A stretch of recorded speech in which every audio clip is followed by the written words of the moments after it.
Bonjour à tous, c'est le docteur Walid Mekedem et aujourd'hui on va parler de cette déformation en forme de cuillère sur l'ongle que vous avez pu voir sur la photo de miniature.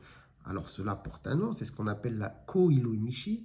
Et à quoi cela peut être dû? Eh bien écoutez, c'est ce qu'on va essayer de voir dans cette vidéo. Il y a différentes pistes à explorer. Première partie, les problèmes liés au fer. Donc une carence en fer avec une anémie ferriprive, une anémie liée justement à cette carence en fer, peut amener à avoir cette déformation.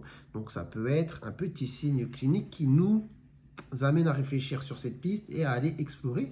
Et d'ailleurs, paradoxalement, eh bien, dans l'hémochromatose, qui est une maladie métabolique avec une surcharge en fer, on peut aussi avoir ce genre de problème.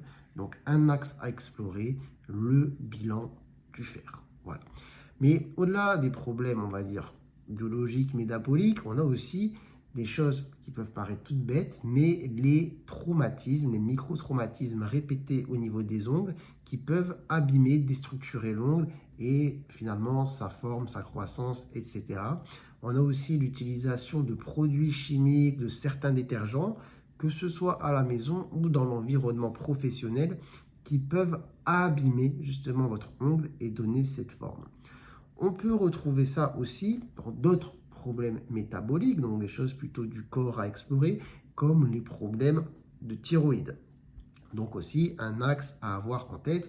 Et d'ailleurs, pour les fanères, donc peau, ongles, cheveux, souvent il faut penser à fer et thyroïde, comme par exemple dans la perte de cheveux, l'alopécie, surtout chez les femmes, quand ça arrive comme ça de manière un petit peu justement subite. S'il y a des axes à explorer sur les bilans biologiques, c'est le fer et la thyroïde.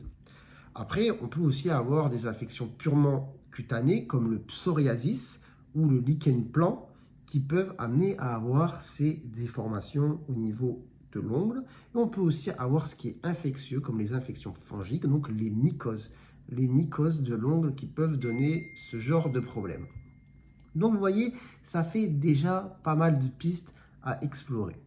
Bon, en tout cas, ce qu'il faut retenir, c'est que malgré tout, dans la plupart des cas, ce n'est pas quelque chose de grave, mais ça peut être un signe révélateur d'un autre problème sous-jacent à explorer ou alors de certaines choses du quotidien à modifier sur lesquelles il faut faire attention.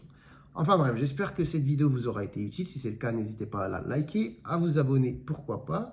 Et sur ce, je vous dis prenez soin de vous, prenez soin de votre santé et à très bientôt, je l'espère, pour de nouvelles vidéos. Ciao, ciao.